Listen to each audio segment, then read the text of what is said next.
കേട്ടോ ഒരു വിഷമം എന്നാ പറ്റി? ഓ എന്ത് പറയാനാ രമ്യേ, ഉം. ആ വണ്ടി സർവീസ് ചെയ്യാൻ കൊടുത്തിട്ടില്ലേ? ആ. അവിടുന്ന് വിളിച്ചിരുന്നു. വണ്ടിയുടെ ഏതാണ്ട് പാർട്സ് മാറണമെന്നോ അതിൻ്റെ ടയറ് മാറണമെന്നോ ഏതാണ്ടൊക്കെ അവർ പറയുന്നു. നല്ല കാശാവും.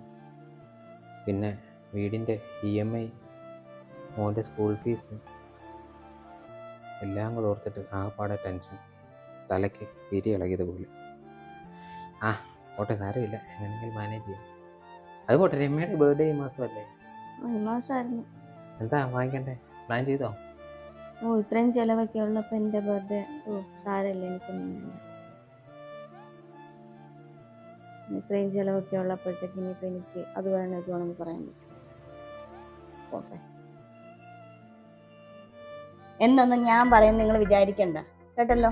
എല്ലാ പ്രാവശ്യവും ഉള്ളതാ പിറന്നാളെടുക്കുമ്പോൾ ഈ പ്രാരാബ്ദം പറച്ചില്. ഈ പ്രാവശ്യം അത് ഏക്കത്തില്ല മോനെ. ഈ പ്രാവശ്യം എനിക്കൊരു ഡയമണ്ട് നെക്ലസ് വാങ്ങി തന്നേ പറ്റുള്ളൂ കേട്ടല്ലോ. ഒരു പ്രാരാബ്ദം പറച്ചില്.